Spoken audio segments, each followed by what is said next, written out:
Hello, welcome to everydayhdr.com. I'm Blake Rudis, and today I want to talk about photoFXlab by Topaz Labs.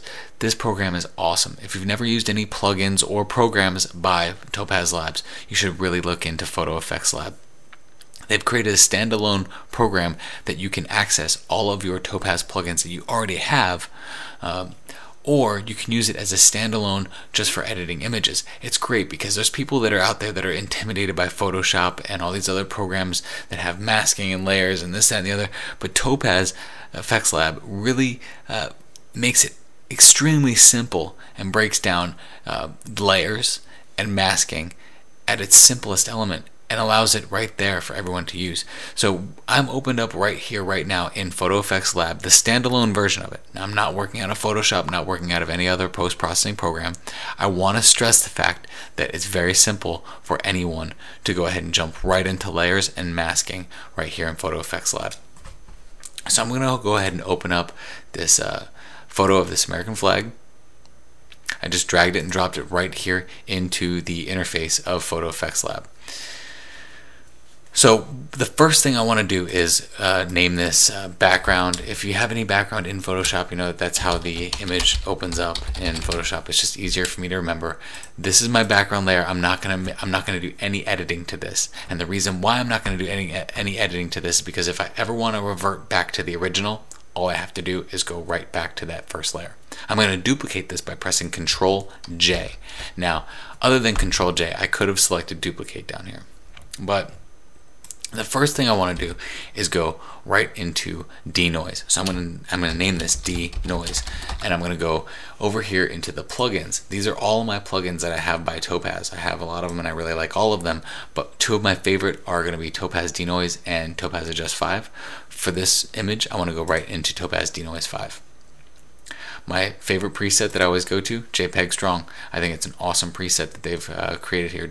It's between JPEG Matter and JPEG Strong, especially for HDR photography. HDR photography creates a lot of noise. I mean, you're stacking 5 raw files or 5 JPEGs right on top of each other. Imagine if you have noise in one and you stack all 5 of those on top of each other. You are exponentially increasing the value of noise that's in your photograph, so it's really important to have some kind of denoise software or anti-noise software. Denoise is perfect for that. If you end up with photoFXlab, you're going to have to go right in there and get Topaz Denoise because they work hand in hand very awesomely. So now I'm going to go ahead and duplicate this layer. That way, if I ever need to revert back to the denoise layer, I know I don't have to go through all that whole process again. This process is called non-destructive editing, and it's very important to get that into your workflow. Never modify anything that you want to end up reverting back to. So I'm going to go ahead and press Control J and duplicate that layer. This layer I'm going to call edits. So I'm going to go ahead and rename that to EDITS for edits. I spell everything out now. I've got a 14-month-old son, so everything it's spelled out because you're reading to him and this, that, and the other. Anyway, that's neither here nor there. So I'm going to go up to the editing block up here. If you see this highlighted in blue, that means you're affecting anything on this layer. So I'm going to go ahead and start experimenting, and that's the whole thing with this. Don't get intimidated by this stuff and be afraid to move sliders. If you're afraid to move sliders, you shouldn't buy these programs in the first place. Move the sliders and experiment. I'm going to tell you that 99 to 100% of the time, I'm experimenting in order to create the things that I like to create. So I'm going to drop the exposure down a little bit. Now, it does take a little bit of trained eye. I'm not going to take that away from anyone who has been doing this for a long time. There's a lot of trained eye that's involved in this, but you also don't be scared. Just get into it. I'm going to increase the contrast a little bit. Dynamics. This is awesome. If you've never played with Topaz Adjust 5, this little slider right here called Dynamics is incredible for increasing the dynamic range in a photograph on a very small level. It's kind of like a safe Adjust 5, because if you've ever used Adjust 5, you know you can get really nasty with some of the pictures if you go too far with it. But this dynamic slider is pretty cool. You don't want to take it too far, and you can reduce the dynamics in it, but I don't know why you want to do that, because we're talking about dynamic range now. We want to increase it, right? I'm not going to mess with the sharpness too much. If there are highlights that are really blown out to me right there, I can go ahead and modify those highlights as well. I don't like that look, but I do like something right around there. And go ahead and decrease the shadows. When I decrease these shadows, I'm actually increasing some of the red in the flag that I like there. and you just play with these. You see what you like. That turns it too pink and it does some really nasty stuff to it. This is, I learned this from Vincent Versace. This is called He-Man sharpening. I believe he might have heard it from somebody else. But you go to the far right, you go to the far left, and you find something right there in between that you kind of like. I always did that before, just never had a name for it, but He-Man sharpening is kind of cool. Okay, now I'm going to do something really cool called Instantone, and this is a really awesome feature that's right here in photoFXlab. I'm going to go ahead and duplicate this again because we're doing non-destructive editing. Every time I do an edit to something, I want to duplicate it so that I'm not destroying anything that happened in the past. And I'm going to call this layer Instantone. And go right over here to this tab called Instantone. Go to 500px. Now, I want to find something that's predominantly green, a picture that's predominantly green, because the complementary color to red is green, and if you overlay green on top of red and change the opacity and mess with the blending options, you can actually extract more red, make that red more vibrant without adding saturation to it, and that's the way I like to work. So I'm going to go ahead and press apply to layer. If you look at the preview here, it doesn't look very pretty, but don't worry about that. We aren't worried about that.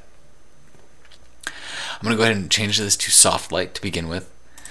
This is the blending up mode, and I don't really like that. I usually start with soft light. If I don't like it, I go to something like luminosity. And I see here I have something I can work with.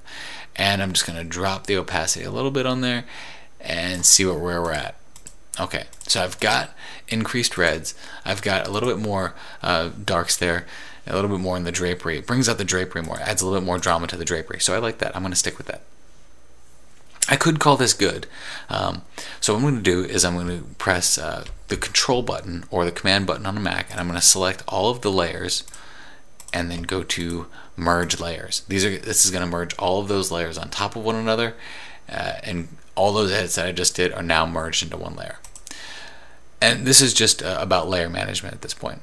If at any time you want to go back to something, you can always go to the history palette and select back on the history, and that will bring back any area in the history state. Awesome feature. But I'm going to go back to that merge layer. Just keep that in mind if you ever need to do any of that. Go back to plugins.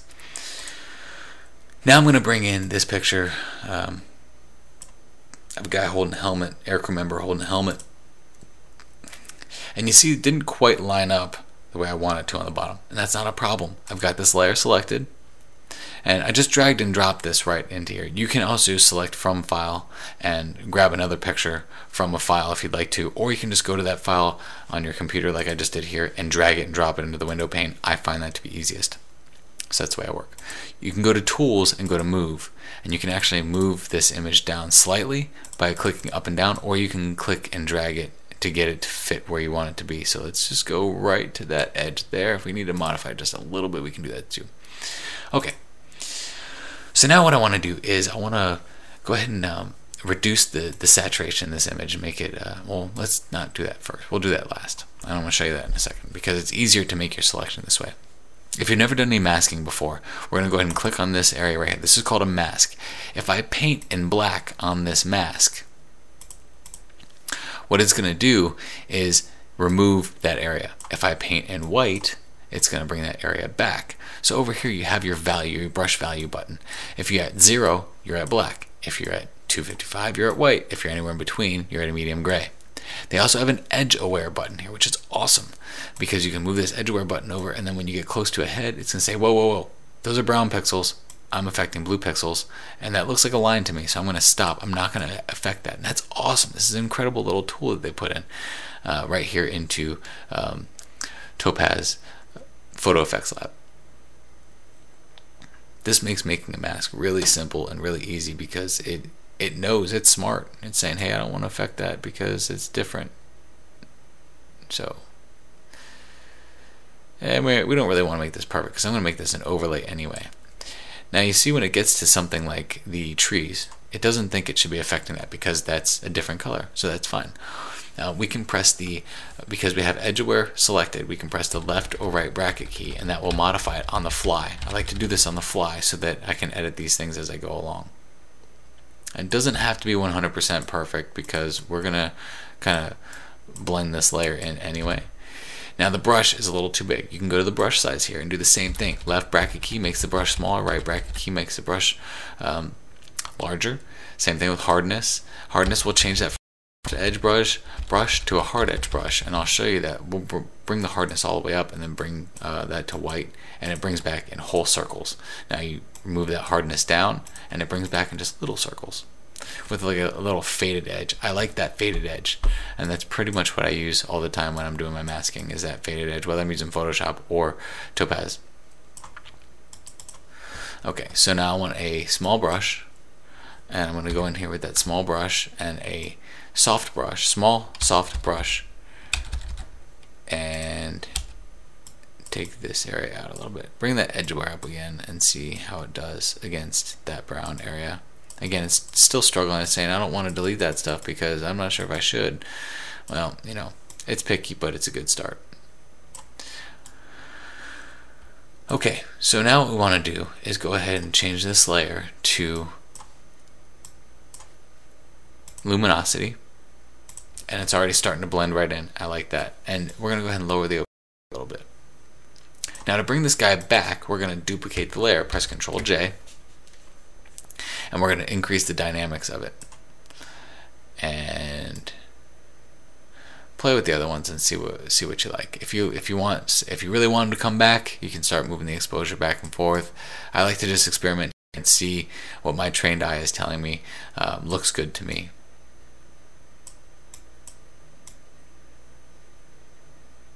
And it's all about the experimentation process.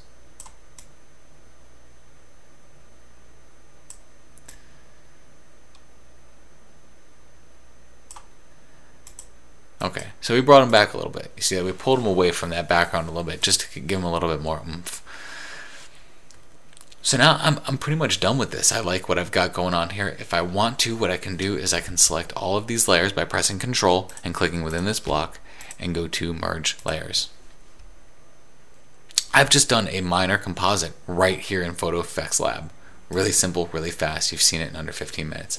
And I can go to Save As and save this right as a JPEG, as a TIFF, as whatever I want to save it. I'm going to save it as a composite. It's going to ask me what I want to compress it at default, and 16 bits sounds good. sRGB, good. So there you go, photoFXlab in a nutshell. Really simple, really easy. They make it really simple to get into the layers and the masking, because that can be very intimidating when you're starting out with Photoshop or any other program for that matter. I'm Blake Rudis. This was your crash course in photoFXlab. I hope it helped, and I hope it really convinced you that this is a very powerful program. Again, it's only $79.99 on the Topaz Labs website. I'm Blake Rudis. This is Everyday HDR, and I hope you have a great weekend.